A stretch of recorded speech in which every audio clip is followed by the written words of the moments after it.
So I mean, Google Tom. I mean, as always, Google Tom Friedman house. Yeah, Always. Google Tom Friedman shirt off. You may like what you see.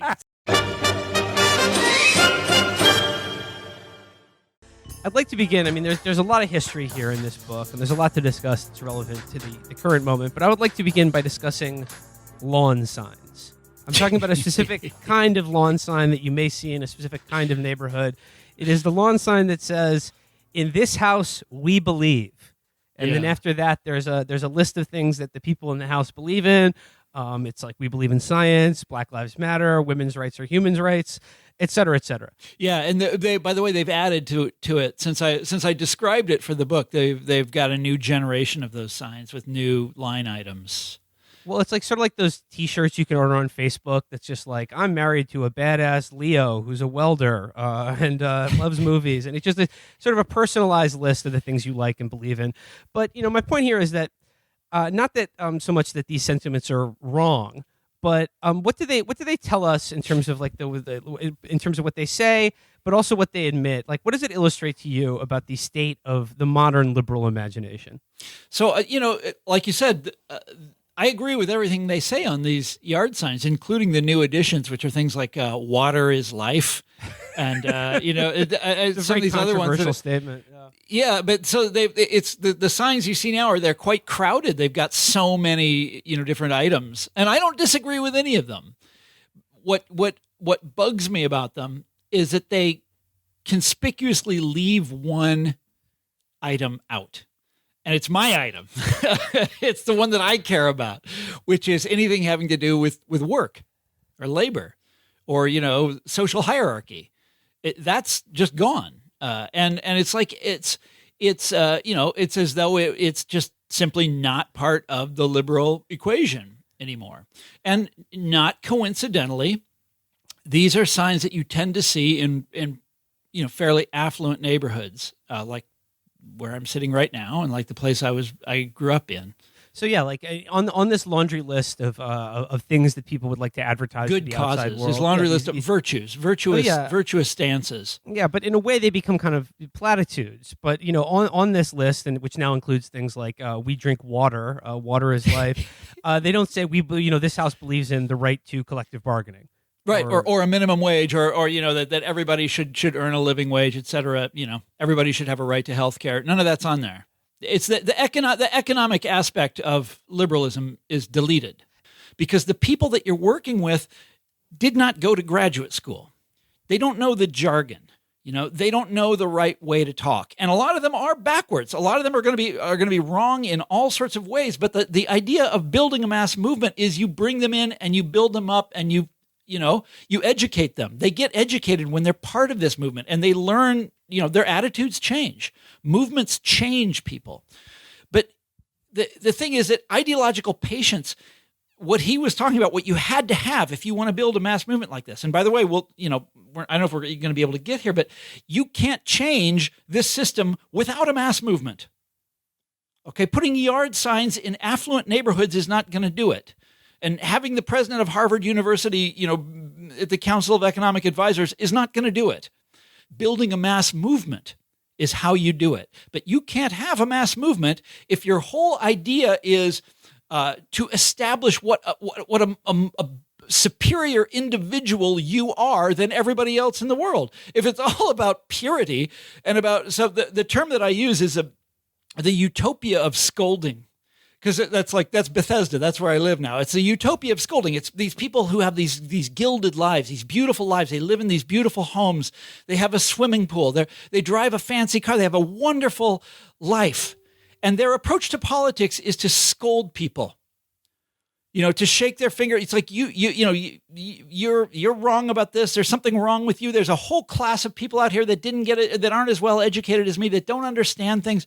That's their approach to politics. Well, yeah, of course you're not going to be able to build a mass movement that way. In fact, it's the exact opposite of building a mass movement. It's scolding. I mean, the math here is subtraction, not addition. Which is to their benefit because they don't actually want to see anything change. Yeah. They might want little things to change here and there. They don't like Donald Trump. They don't want any of the change that would actually structurally alter the unjust relationships that they do claim and probably do feel subjectively to be horrified by. But those things are all dependent on economic relationships that they just do not want to see changed. Yeah. Remember, we started off talking about the yard signs that leave economic issues out. Yeah. I don't know that. I mean, why? And I have many examples of this in the book, and I've got many more that I've come up since it was published. Once you guys start looking, you'll see it everywhere. This kind of liberal or this kind of Democrat that is in favor of all sorts of good things that I agree with. Right? I'm very liberal. I'm on the left. Things that I agree with, but they always leave out the economic stuff. They always leave out, when they're talking about issues, they always leave out labor. They always leave out the workplace. They always leave out, the minimum wage. I mean, we all saw what happened with Biden and the minimum wage, a few weeks ago. That's just not part of their frame of reference. They're not interested in changing those things. Congressman, thanks so much for coming on. Appreciate it. So this is obviously a serious allegation. Tell us what the truth is from your perspective. It is a horrible allegation, and it is a lie.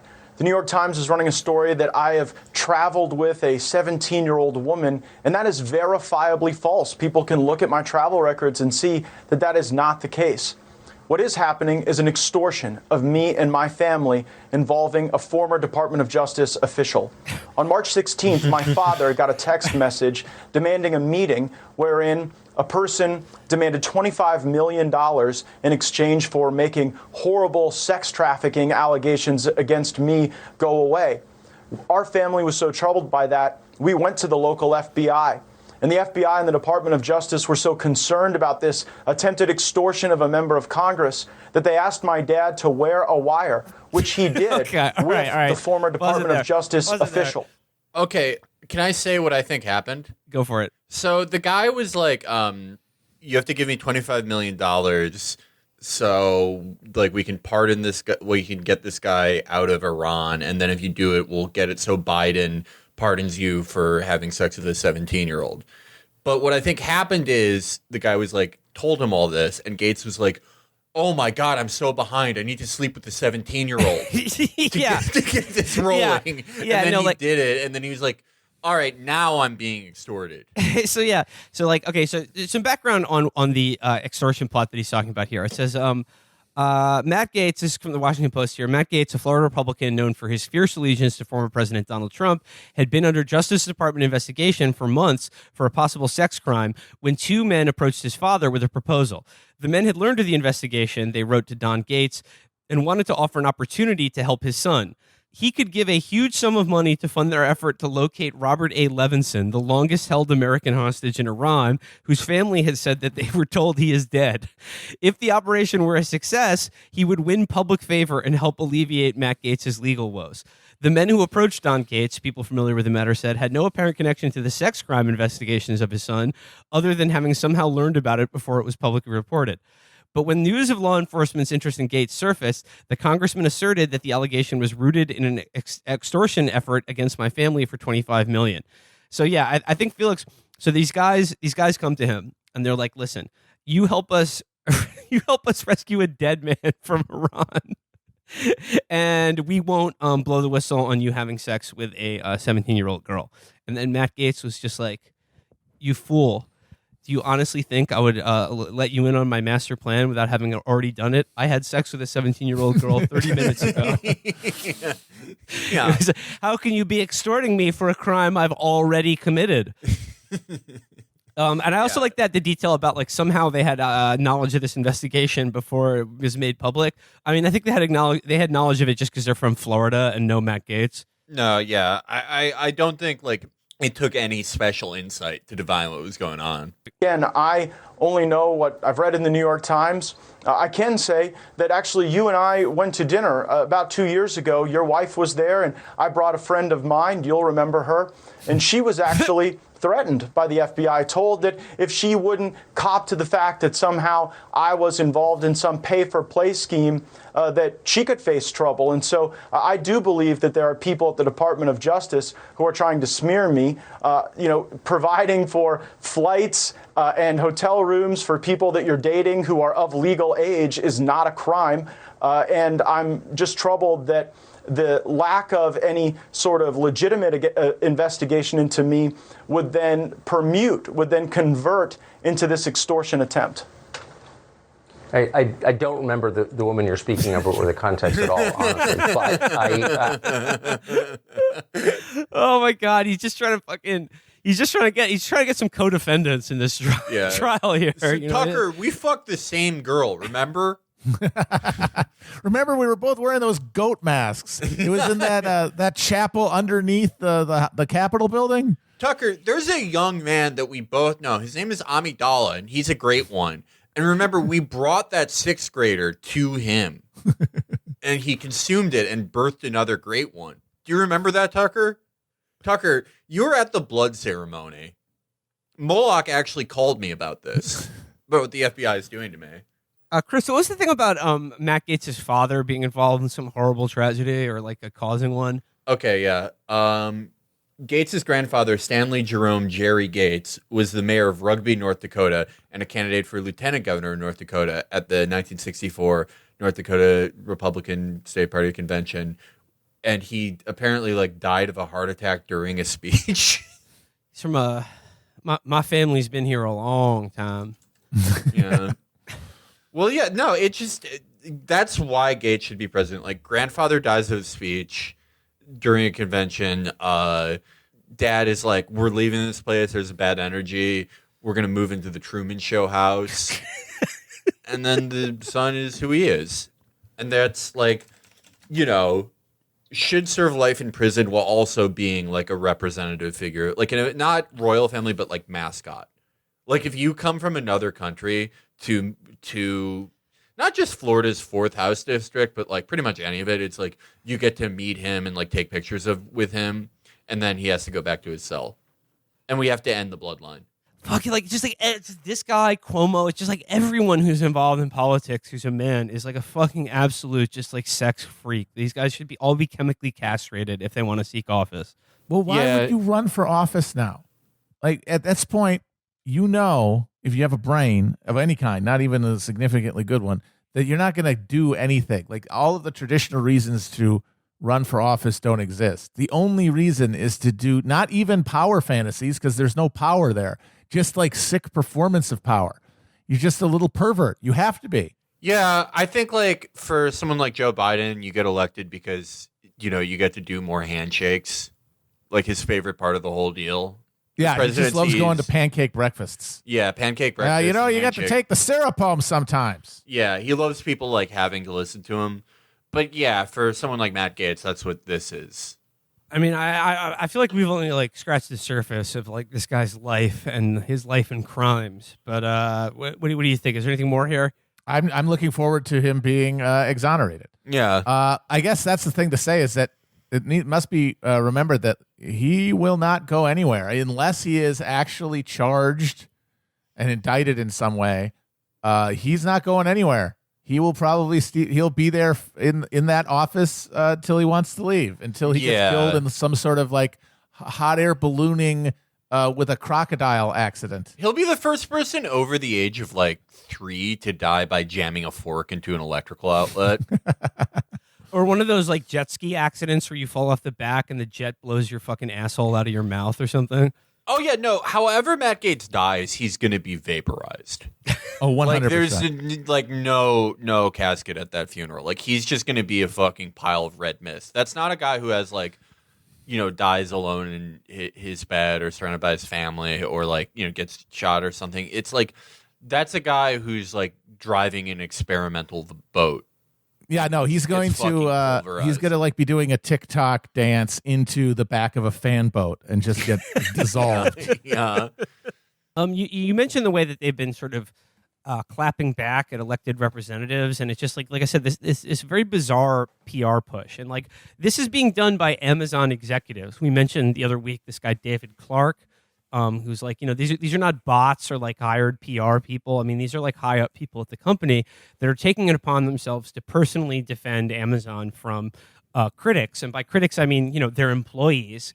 but also Bernie Sanders and like elected politicians. Like, what are some of the ways that they've been responding to Bernie in particular? Yeah, what's interesting about one of the internal documents that got leaked to me, it had a code name. It's codename Veritas. That's the name of their program for how they are using and these are not bots. These are actually paid individuals that they have go online, and they all have the same. It's mandated from on top that they have their Twitter profiles all look the same, and there's a really funny quote in here where they're like, if we add a picture of an emoji of a box, it could give them a little bit of personality, a little bit of flair. It's like the box factory on The Simpsons. Do any of these boxes have candy in them? No. Will they ever? No, we only make boxes to ship nails. Everyone loves boxes, don't they? If we get some personality and flair to these accounts by putting a cardboard box in the name. I would have tried to suppress that a lot, that these are real people. Like, that would, I was really hoping they were bots. This is like the Parler thing where they were asking for like a liberal cuck to come over and get yelled at, and I wanted to do like the road face shit there and put like no less than $300,000. As a man of principle, I would write better posts for $500,000. Like, they did a terrible job. This has to be just like that the Orb Center where all the Saudi guys work, right? It's like this is like a Saudi Israeli team trying to be like, I'm a regular American. I love seeing my 2 to 5 kids. And like, I just like unions, you get paid too much. It's bad. It reminds me, it's like a Philip Dick novel. It's almost worse that the distinction breaks down if you can't tell the difference between android and real human being. If the human beings have become so much like automata and robotic that you can't differentiate between the two, there's no meaningful distinction anymore. Yeah. It's sort of horrifying in itself. Yeah. Yeah, I want to read a couple example clapbacks that I think speak to this, DPRK quality to all this, because that's what I was thinking too. One of them shows someone saying, when is Amazon going to distance itself from Alex Jones is a hell of a thing to ask of a company happily and publicly grinding its low-level employees to dust. And so then it shows a example response. Brushes dust off my shoulder. Looks like I'm still standing strong here at Amazon Robotic FC. That's fulfillment there. And then another one, I like this one. Peeing in trash cans, constant surveillance, and asthma attacks on the job. Amazon workers tell us their warehouse horror stories. And then the response is, I work for Amazon and not sure about other facilities, but I've never felt pressure to pee in a trash can. Then it goes on. As for the smell, Amazon does sell deer urine that hunters use, and then it has a little smile emoji. That's where it's coming from. And these are the example. This is the sense of humor that they want. In 1864, Butler was offered the vice presidency on the ticket with Abraham Lincoln. Hannibal Hamlin was not going to be the VP again, and they wanted a war Democrat. They wanted someone as someone to represent the Democratic part of the coalition that made up the Republicans, because the Republican campaign in 64 was fixated on the idea of making the war effort nonpartisan. So they even dissolved as a party and ran as the National Union ticket. They didn't even use the word Republican on the tickets. And part of that was extending an olive branch to the Democrats. And their first call was to Butler. And Butler said, fuck you, I don't want to sit on my ass in Washington for 4 years. That's not going to make me any money. I'm out here ripping and running and fucking bawling. Why would I want to do that? And then they go to another war Democrat, and a Southerner in this case, Andrew Johnson, one of the worst political decisions ever made. And after Lincoln's assassination, Johnson personally steers Reconstruction in the most reactionary way possible. And most damagingly, he not only fails to enact land redistribution to former enslaved people, he has his fucking army break up concentrations of black land ownership where it had occurred, where military rule, like or Sherman's ceding of the Sea Islands to former slaves as a way, slave refugees as a way to reduce his overhead on his march to the sea. They were breaking up and confiscated. That land was confiscated because Johnson wanted to reinstitute white supremacy. I gotta believe that Butler in the seat in 1865, after Lincoln's assassination, with the blood of Lincoln still wet on his top hat, would not only have protected and sanctified land redistribution where it had occurred, he would have extended it, and he would have absolutely brought the fucking hammer of Thor down on the fucking Confederate leadership.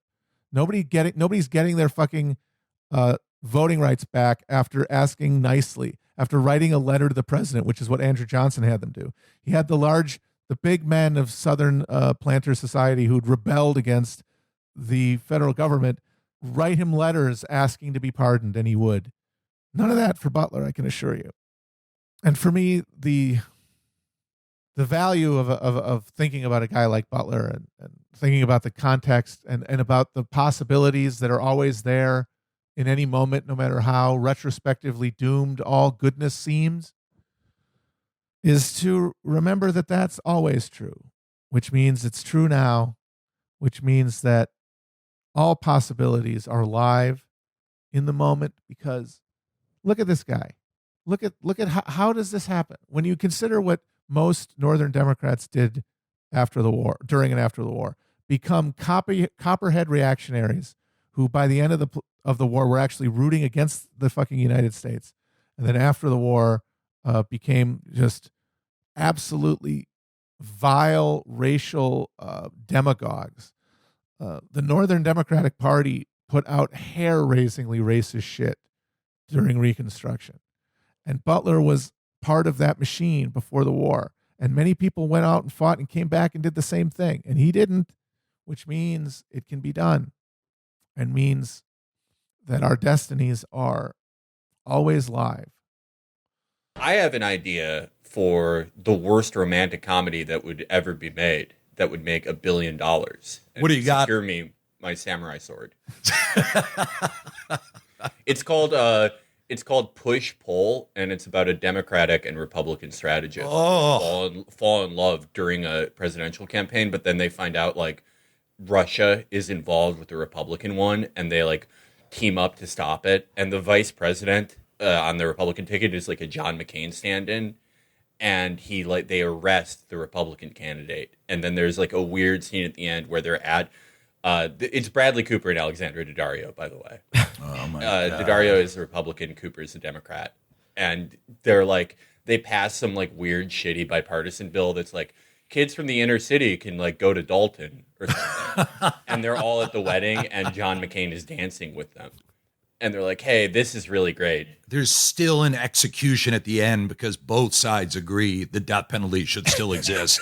Yes. No, there is an execution in real time of a lethal injection gone wrong. It's actual footage. It's actual footage of a real execution. You cut a hole in the edit of the movie. And it's like, I'm envisioning as the plungers on the poison go down, that like a Bradley Cooper and Alexandra Daddario, they high five, freeze frame, Kenny Loggins song rolls, and then you do bloopers over the end credits. This is it.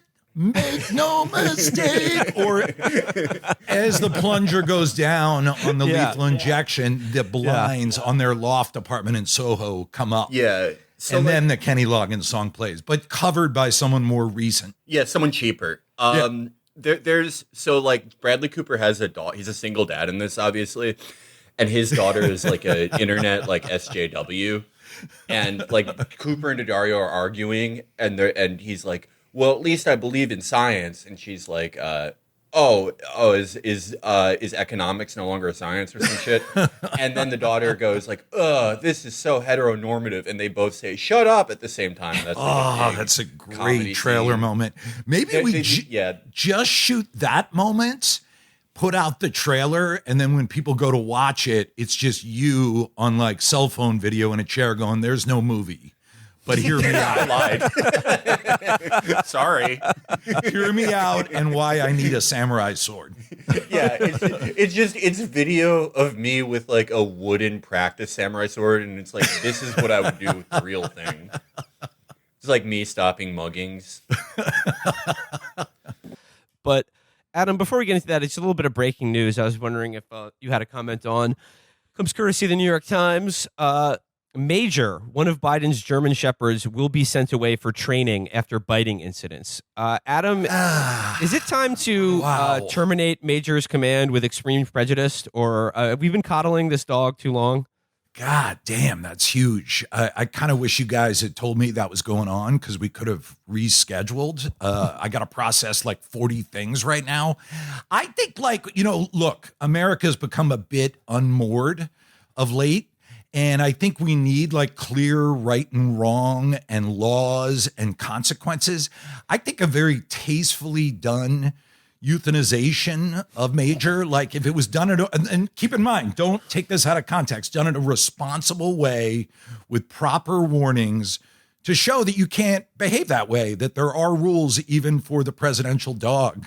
And maybe it's pay-per-view, maybe there's maybe it's streamed, whatever, but I think that's the only way to handle this. Otherwise, I feel like Biden's going to just come off like a socialist, a weak-kneed socialist. Like he needs to take a strong line here. I like that they have like there's like a dog, Rosemary Kennedy. They're gonna lobotomize Major. Yeah, put an ice pick right in his teeth. So fucked up. A dog, Billy Carter. It says here, Major, the Biden's younger dog, will undergo some additional training to help him adjust to life in the White House, said Michelle LaRosa, spokesman for Jill Biden. The offsite private training will take place in the Washington area and is expected to last a few weeks. Now, I just want to make it clear here that a common side effect of this dog training is that Major will possibly return a different size, shape, and color, but just don't be surprised. Major is fine. He's going to be a good boy. I grew up in the 70s where we were worshiping Cheech and Chong, pot leaves, like drugs were cool. Like drugs were mainstream. Like, Bill Walton for UCLA went to John Wooden and said, look, I'm going to smoke pot. You can either bust me on it or just accept it. And Wooden was like, all right, smoke your pot. Like that was the 70s. And then the 80s, there was like this head jerking turn that was bizarre. Obviously it's healthy not to be doing cocaine and a bunch of this stuff, but the sort of anger that it came in with, this just immediately, like within 6 to 8 months, it was just this like hard, firm hand had come into our culture. Whereas 4 years earlier, we were laughing at Cheech and Chong. It was a really strange, sudden turn. And I will say that it totally hooked me because I was a little kid in that like hysterical crack cocaine moment. And I did not think drugs were cool at all. In fact, I had a little mini recorder, with a little mini cassette, and I made a tape of anti-drug skits and raps. Oh my god! Oh my god! Never. 5 This years is into the amazing. show, Let's and we're slow learning about everything down. This is the lost Christman tapes. This is the, I the wish holy I had grail. this thing. If there I are, lost it when I was like 10 years old. Please talk to your parents. There was one rap song that I remember recording, but the rest of them was literally just me doing a sketch where it's like, "Hi, I'd like to buy some crack. Sure, here's the crack. Police!" I just shoot people.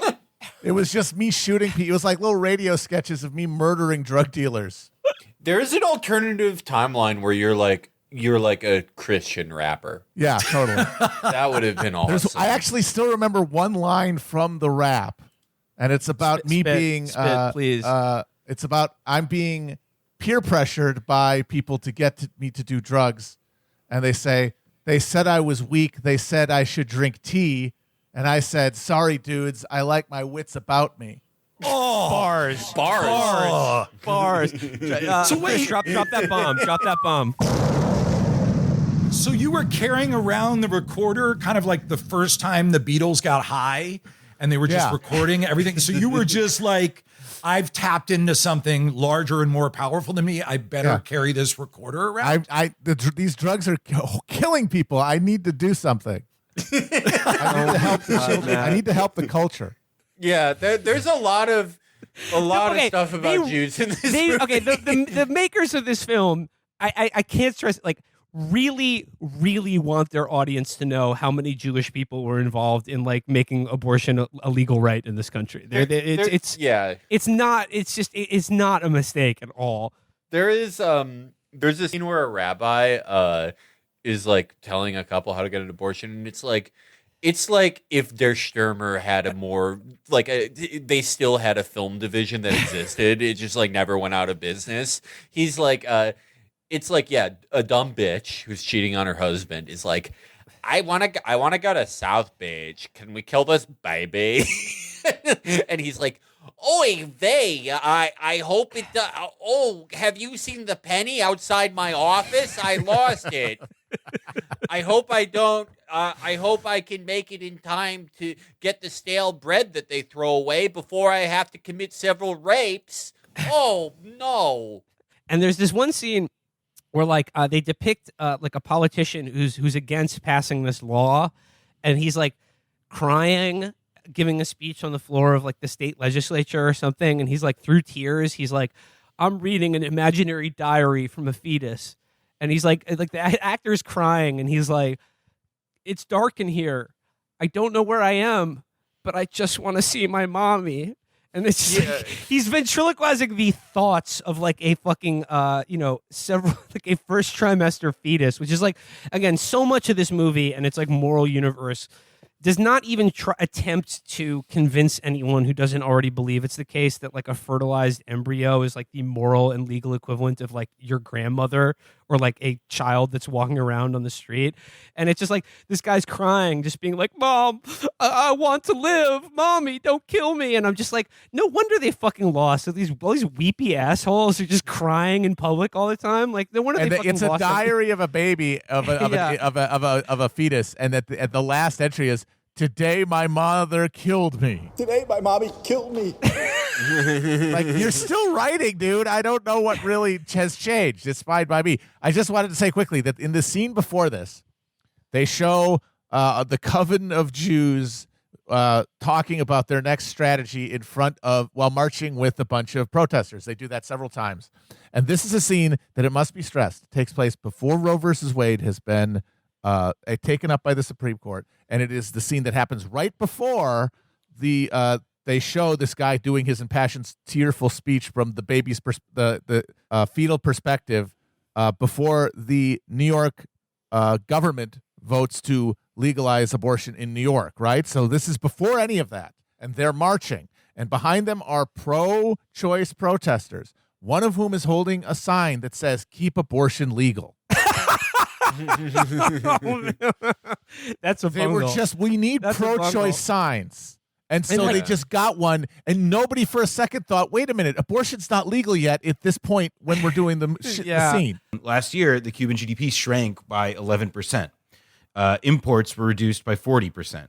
This is a combination of COVID, but also the Trump, sanctions that he was able to add. He was, in the January 2021, earlier this year, as a fuck you out the door, he added Cuba to the State Department, list of state sponsors of terror. A bullshit list, by the way. But like the Cuban government. Also, not to interrupt, but I think the reason that they used was that Cuba supports Venezuela, and that's a terrorist government, and that's why they're on the state sponsor of terror list.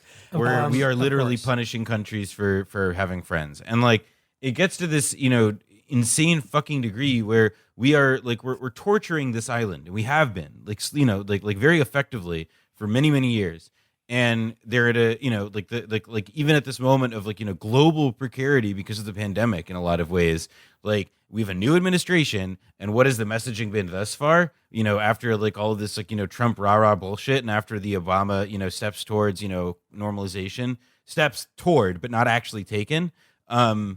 It's been disheartening, frankly. That's always the thing with Biden is I feel like people are very tempted to talk about how Biden is, just by the weakness of his comparison points, other presidents that we've had since about, really 1980. Yeah, he's, I guess, like the most effective, best president in some ways of our lifetimes. But I think that totally obscures people from talking about the Blinken State Department and the overall Biden foreign policy view, which is not even really a departure from Mike Pompeo. No, yeah. We spoke to some of our guests and we said, hey, what do you think about Biden? Like, are people in Cuba optimistic? Because, of course, Biden was VP when Obama started to open up stuff. And Obama went to Cuba. I mean, that was seen as very significant at the time, even if it was just the beginning, sort of the opening salvo. And people we spoke to, some were more skeptical, but everyone wants the embargo gone. And, I think every humane person should want the embargo gone. But I felt like it was a bit of a bummer to if they hadn't seen it, to let them know that Jen Psaki had said the day before, we don't consider Cuba a priority. Right. It's and there's on top of that, there is also the fact that like the only condition, right? Like the only thing that theoretically inhibits any sort of diplomatic discussion is the fact that like the American government does not respect the legitimacy of the Cuban revolutionary government. Like the American government, like we do not accept that the Cuban people have decided as a people to do what they have. And we've decided that the pretext is that they don't have a democracy that conforms to our standards, which like it's true, but who's responsible for that? And also like compare that to the collegiate states that America has no problem with. I mean, is Cuba less democratic than fucking Qatar? Of course not. No, don't even compare it to the Gulf states. Compare it to America. Like how fucking democratic a country do we have here? Like in terms of the ability of the average citizen to like affect change in its government. And like I mean, I'm sorry, I think the average Cuban is playing a better hand than the average American. I don't want to fall into the position of appointing anyone here spokesman for all Cubans. We're not trying to do that, but I would say. I am, but okay, I am Cuba. All power to Will. But you just look on a, let's say one very important measure. How has their government moved on a pandemic sweeping the earth? Did they move on it in a way that makes you think they care about what happens to their people or not? I think whatever you want to say about other parts of their system, which I would probably, pick some people up on, just look at that alone. And then look at the way that it was handled in America. And that honestly, it's still being handled. No one gives a shit on the upper levels of American government or society about how this pandemic affected anybody below a certain tax bracket. And they never will, because that's not the priority. And there's no democratic accountability there. And you could apply that, of course, to a lot of other issues as well. So yes, I just want to say the Blinken State Department, I think he personally had a call with Guaido. And it's just like, so there's another thing I had to ask some of our guests. I was like, does that encourage you, unfortunately, like that the first fucking person they're going to talk to in the region is this loser that like even the Western, even the Western European squishy states have said like, yeah, we don't fuck with him anymore. He is unemployed. Juan Guaido is unemployed. He does not have a job. They arguably never had a job. They tried to make him look cool the last time he did like a counter State of the Union, and they like did Christopher Nolan color grading on him. And for a second, like I seriously thought he was a Call of Duty, Cold War DLC cutscene, because I was just like, they made it. They're trying so hard. He now looks CGI, and no one cares about that guy except for the U.S. State Department. I mean, look. So what if the leader of the opposition in Venezuela is a hologram? Yeah, I still think that we have to stand with democracy and human rights. I mean, Juan Guaido, you're my only hope. One thing that I think is worth just making a quick note about, though, this point about like respecting the legitimacy and how we can't do it. Like that's all that's on the table.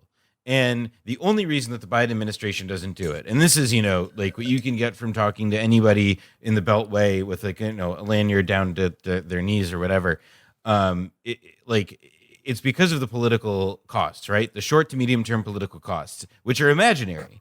Everybody imagines that, Florida is going to backslide, when in fact, like kind of, intuitively, actually, when you open up, like, you normalize things, people tend to not have such, intense feelings of hatred between one another and so on. And I think that there is like a kind of, there is a degree to which like people in Washington have convinced themselves of a very cynical discourse in which they expect you, listener, to be a participant, and it's to buy their bullshit, and it's to say that like, we just can't do it because we risk, Florida and everything. Florida's presidential primary is 3 weeks from tomorrow, and tonight Bernie Sanders' campaign is generating a lot of controversy here because of comments he made about Fidel Castro and the Cuban Revolution. Well, guess what? Florida voted Republican in the last election. It didn't mean shit. Like, These arguments did not hold water before, and they don't now. Yeah, no, Florida, like, I stopped thinking about Florida when Andrew Gillum started the greatest year any losing Democratic politician has ever had, where he would do 5 interviews a week that's like, we need to kill Maduro, and then a year later it's like he's doing interviews about how he's bi. Yeah. I was just thinking about do you remember when they tried to do the Juan Guaido challenge? I kind of remember the phrase, but I don't know what that means. It was like Marco Rubio and all these people were like, check it out, it's the Juan Guaido challenge. And they were just like taking like the shittiest like Facebook guy selfies of them in gray hoodies with the hood up. And it was like, who do you think is gonna do this? Like, who thinks this is cool? I mean, also, what is that? That like it's like feels like a little bit miscast Trayvon Martin kind of thing. Yeah, I sort of. Yeah, I mean, for like Florida politicians, especially. Yeah. Oh my god. Yeah. No. Juan Guaido challenge is get stuck trying to climb over a fence and then get your picture taken. I bet Juan Guaido's been stuck in an elevator. He really exudes that. Oh yeah, no, absolutely. But just to keep it somewhat light and contemporary for one more second, we did use in an episode the Trump speech to the Bay of Pigs vets, where he came and what was it? He like gives them a speech. He right? says that there is. Hold on. He. What was the event? It was like It was honoring the Bay of Pigs. Normally he doesn't. See, this is funny because normally he doesn't like honoring losers of military conflicts. I know. It's odd. Well, he gets up, and he's like, he makes them wait, obviously, and then he gets there and he goes up, and it's. I don't know if this is for sure, but it's possible he doesn't even know what the Bay of Pigs was. Like the way he's talking about almost certainly not. He almost certainly doesn't know what it was. That or he he's goes, like zanned up. He goes like, he says like, you endorsed me in 2016. I have the award on a wall. I was honored to receive the endorsement of the Bay of Pigs Veterans Association in 2016, and they gave me a beautiful award, and I have it very proudly on a wall of great importance to me. He says it's on a wall of great importance to him, which is my favorite wall. That's the best. Underrated Trump line, a wall of great importance to me. Yeah, that is. Yeah, I think that is a testament to our research ability with this season. Was that we found a Trump quote that made us laugh that was new, that we didn't know about. And then he goes like, and you want a free Cuba, and you will have that. Today we declare America's unwavering commitment to a free Cuba, and you will have that. You will have that very soon. We're glad to be joined.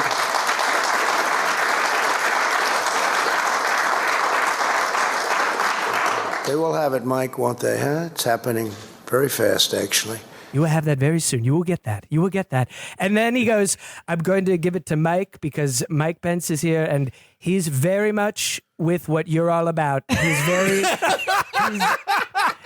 He's with you and he's very much interested in a lot of the same things I think you're going to see about what you're interested in. And it's just like he has no idea who these people are. He and does not give a fuck. No, he's going to save the pit bulls, folks. I promise. The pit bull Holocaust. Need my pets.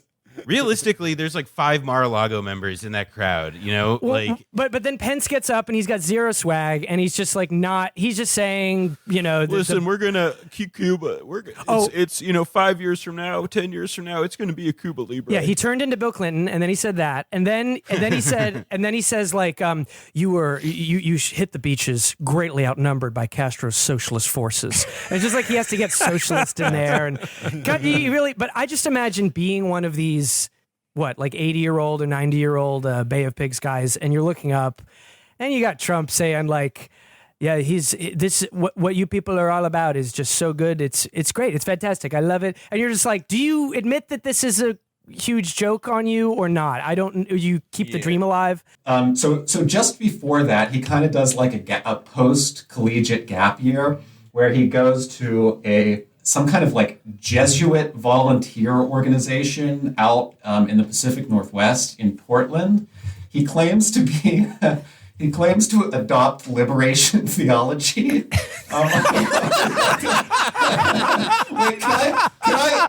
can I just like read you like yes, please, 3 paragraphs from this book? Yeah, please. So This is actually also where he met his first wife, Kathleen Buell. So he's just met Kathleen and he's explaining it. He says, we'd met during orientation. There were 3 Jesuit volunteer houses in Portland, each with 6 to 8 volunteers. We'd all get together all the time. We'd pool our food resources for potlucks and sit around and talk for hours. We came from schools all over the country. Kathleen graduated from St. Mary's in Minnesota, but we were like-minded in our idealized devotion to social justice and making the world a better place. Hold on to your butts, people. There was tremendous camaraderie. Our heroes were the 6 Jesuit priests murdered in 1989 in El Salvador. Wow. Go, dude. We adopted the liberation theology that they preached, radical within the Catholic Church mainstream, which emphasized social and political concern for the poor and oppressed. We were inspired by the activist prayer, "Touch me with the truth, that burns like fire." It felt freeing. Living 3,000 miles from where I grew up, I almost felt like I had escaped the person everyone back there expected me to be. I was more confident, felt closer to my authentic self. I grew a beard, wore a leather jacket, rode the bus. I'd sit in Powell's books with enough money for an endless cup of coffee, then go to Nobby's and drink nickel draft beers. I read everyone, from John Fante to Aldous Huxley to Lao Tzu. My favorite novel of all time is Charles Bukowski's Post Office, about a down-and-out barfly, a bleak omen in retrospect of where my life would one day land. Oh my God. Okay, never mind. He's not the USA Network. This is if Ron Donald was hot. Like if Ron Donald was like the vice president's son and hot. This is exactly what he'd be like. He already has Ron Donald's huge dinger. But it's like... How does the book portray Hunter's relationship with Bo, who was like the good son? Like he was the heir apparent, and I remember I think Nick Mullen on Come Down was just talking about how Joe Biden naming his son Bo is like basically just naming him Joe. It's just like it's just Bo that's just me. And then like the way he dies tragically, I was just like the Bo was leading the life that like Hunter was not suited for, but then tried to adopt for himself, and then ended up marrying his widow. There's a lot going on here, Jacob. Like, what accounts for this? He dated the widow. Dated the widow. Okay, all right. Yes, they were clinging to love, clinging to the raft of mutual love, like 2 survivors of a shipwreck after the death of their mutually beloved beau. I mean, look. Sometimes a cigar is just a cigar, but sometimes you want to have sex with your more successful older brother. His marriage to his first wife happened because he just immediately knocked her up. I mean, whatever else you can say about the guy, he's got some Olympic swimmers. He has got all of the motile sperms that everybody else in that generational cohort lost. Yeah, all concentrated in Hunter Biden's ball sack. Probably like due to chemicals DuPont was putting in the water. Yes. Yeah, that was the deal they made with the Biden family. It's like, look, we're going to sterilize the U.S. population. Is that okay? Yeah, sure, but we better be able to keep pumping out Max back. They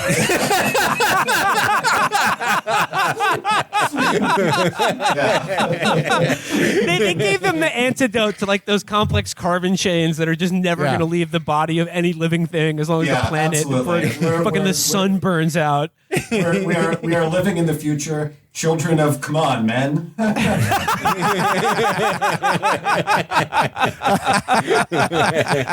So, Cerise Castle, welcome to the show. So you were the author of a 15-part series that's currently on Knock LA, documenting basically a 50-year history of violence as it pertains to a series of gangs that operate, within the LA County Sheriff's Department that are comprised of LA Sheriff's County deputies. It's hard to draw the conclusion suggested by this investigative series is that the most vicious and dangerous gangs in Los Angeles have badges and operate not just like as a gang in a metaphorical sense, but like literally by California criminal code is a gang in every sense of the word. Yeah, 100%. I mean, you say at the top. I mean, like in your pieces, like at sort of a headline, you list the section of the California Penal Code that pertains to how to determine like whether an organization is a criminal gang. And according to the Penal Code, it has to have 3 or more people that, 1, have a common name or identifying sign or symbol, has as one of its primary activities the commission of one of a long list of California criminal offenses, and 3, whose members have engaged in a, quote, pattern of criminal gang activity, either alone or together. How does that fit the gangs that you're investigating in this series? Yeah, well, I opened the series with the definition of the California Penal Code really intentionally because, these deputy gangs really aren't any different than criminal street gangs. The only difference is that, they are able to operate with a badge and impunity. I think it is unfortunate and irresponsible that our judicial system has not categorized these deputy gangs as such. If you look in local media, the sparse coverage that has been on these deputy gangs, there's a lot of hesitation to use the word gang in this case. I was very intentional with using that word because, these are gangs and we need to call them what they are. Yeah, I feel like, usually if it's covered at all, it's within the context of, dirty cops or, rogue police officers or, cops who are criminals or doing bad things. But like, these are gangs in every sense of the word, and including like tattoos to mark acts of violence committed, hand signals, like gang names and connections to the prison system as well.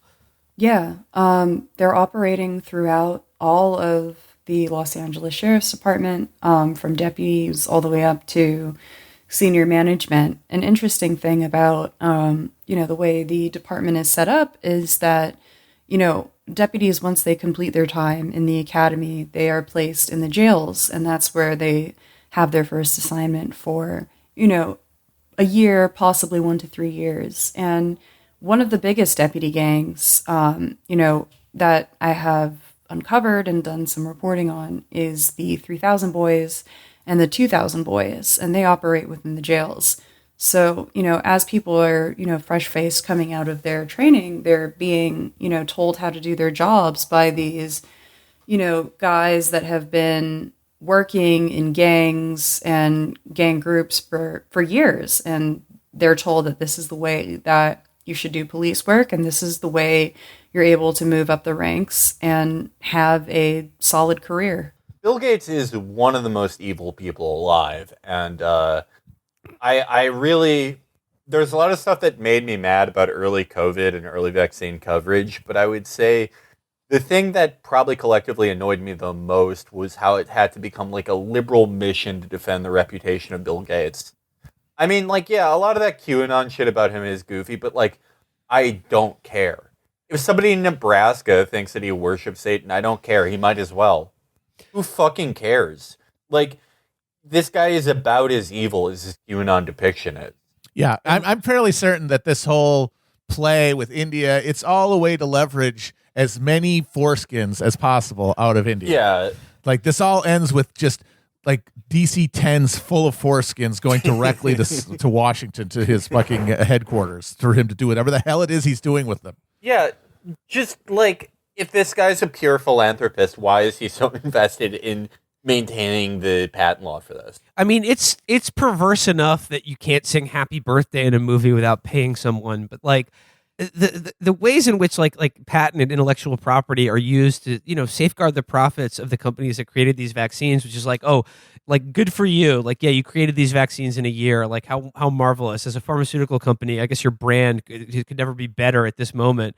But like, you're already making a killing literally by charging $700 for like a vial of insulin or whatever. Like, is this not enough for you? Like, I mean, just the idea of like this vaccine that is everyone on the planet needs if we're going to, like, I don't know, continue to have a civilization as a species. But I mean, like I said, like, compare that to the guy who created the polio vaccine, who like specifically declaimed any copyright on it. And he was just like, I didn't create this to make money off of it. This is just this is for the knowledge that like I utilize to create this vaccine is like the birthright of every human being on the planet. Bill Gates officially a shittier guy than someone from like 80 years ago. He goes, I have never been able to jab it suddenly into my hip muscle as the doctor told me to. Instead, after swabbing a small patch of my rump down with rubbing alcohol, I push the needle in slowly until all 3 inches of it are submerged. Then I squeeze the liquid in carefully as the muscle often spasms to absorb it. My skin sticks a little to the syringe as I pull it out, and then an odd mix of oil and blackish blood usually trickles down my hip. So, first paragraph, we're getting a fairly vivid description of Andrew Sullivan's rump and the black blood that oozes out of him when he sticks a telephone wire-sized needle into his ass to feel like a man again. Okay, should his blood be black? Yeah, that seems like something we should look into. Yeah. Hey, guys. So short blog today. It turns out I'm a demon. Yeah, I went to the doctor because I was having a headache. It turns out I'm growing horns because I am a devil. Yeah, an evil chaos demon, and so I have to go to CVS. But here's some links I thought were interesting today, and cat video, of course. Yeah, I went to the dermatologist because I thought that I had a rash, and it turns out those are scales. Had scales this whole time, not actual human skin. Hey guys, been going through a lot with my therapist. I thought I was born in 1968. Turns out I'm an eternal demon. I've always been alive. My bad. I just keep forgetting after all. It's like, oh, right, yeah. Oh, right, yeah. That time I burned down Baghdad with my fire breath. You remember that a little bit earlier, Jake Tapper said he was a fan of, quote, old school hip hop. Well, wouldn't you know it, in this next Jake Tapper reading series, he put all of his knowledge of rap music and hip hop culture. He's brought that to bear on this satirical article written for Salon.com in February 2003 called Gangbanging in Media Land. This is awesome. I've read this many times. It's awesome. The New Republic busts a cap in the New York Times backside for hoeing out on Iraq. This is awesome. I just want to tell people, a lot of you, like Alex, were born in 2010, and you, weren't alive for this when it was this is what, all media was like. It was, I don't even really want to spoil it, but, I mean, you'll see. You'll see. The piece begins with a news item quote that says, rival hip-hop magazines The Source and XXL are locked in an increasingly ugly feud that has reared its head in advertising boycotts on rap records and in nasty, over-the-top gangsta editorial slams against one another. And then secondly, paired with a news item from the following day that just says, the normally left-of-center New Republic penned an editorial blasting fellow liberals at the editorial page of the New York Times for demonstrating intellectual incoherence in their views on the Iraq War. Okay, so this is Jake Tapper now writing gangbanging in Media Land. This is whack, yo, said Peter P. Biddy Beinart, the much-feared editor of TNR, as he slammed that morning's New York Times down on his desk. Whack. True dat, affirmed executive editor Snoop Kitty Orr, kicking it old school in DuPont Circle, ice skim venti latte in hand. Colin Sino has been acting janky. One day it's all inspectors, UN disarmament. Then she busts a CK and disarmament is just an option. Dizam. It's pretty good, right? It's pretty good. Air through my teeth the first time I read this so fucking much. It's amazing that he was able to live his life after that. It's if I had ever written something like this, I would just kill myself. Not out of being canceled or whatever, but it's just God damn, this sucks. It's really not good. From the corner, boomed the voice of literary editor L.W. Cool L. I believe that L.W. Cool L is his rap moniker for Leon Wieseltier. That just doesn't even make sense. It's just really bad. Oh, you think he's cool, huh? Former mixmaster of JWA. His lovely his lovely young bride on his lap. A draft of Cottage 2. This time it's personal by his side. How you want to carry it, Nom San? He asked. I mean, what's with these homies dissing my pearl? Why do the old gray lady got a front? Biatch, sneered Snoop Kitty. I can't even read this shit. Bitch at the end? I can't even read Just like this. as a separate. I do like how in his satirical piece that has like, is about how gangsta the New Republic is, he can't help but include a detail about how Leon Wieseltier has a lovely young bride on his lap. I'm sure he does. Yeah, probably. It seems like he's borrowing lines and changing a few words from Weezer's Buddy Holly. Like, I think that's what he's recalling when he says, like, what's with these homies dissing my girl? Yeah, that's from Buddy Holly. That's not rap. It's like a couple words switched. From the doorway strode the impressive silhouette of senior editor Lil Coddle in full bling bling. "What's up, shorty?" asked Snoop Kitty, her biatch. But Lil Coddle was serious. "Bust an op-ed in its ass, yo." A few hundred miles north on 43rd Street, New York Times executive editor Purple Rains was rapping with Colin Sino, editor of the editorial page. "How do you spell Hans Blix?" a copy editor inquired of Rains. "H to the Izzo," Rains began before he could finish. Managing editor Gerald Boyd ran breathlessly to his side, memos a-flying from his pockets. "Holla at me," Rains instructed. The bones in my face are hot. I'm so fucking embarrassed. Oh, man. Oh my god. Hide under the galaxy. Fuck. I would be taking one of my Baby Yoda ties if I were him and tying a knot with it. And, Yeah, this is like no one would even. This sucks so much that like no one would even like cancel you for being racist. It would just be like everyone like even like anyone who normally like does threads canceling people would be like, "Jake Tapper, this is the gayest shit ever. You have to kill yourself." I'm embarrassed. I'm so like I have like the AC running. I'm like sweating. Like, yeah, my face is flushing. How embarrassed I am from Jake Tapper.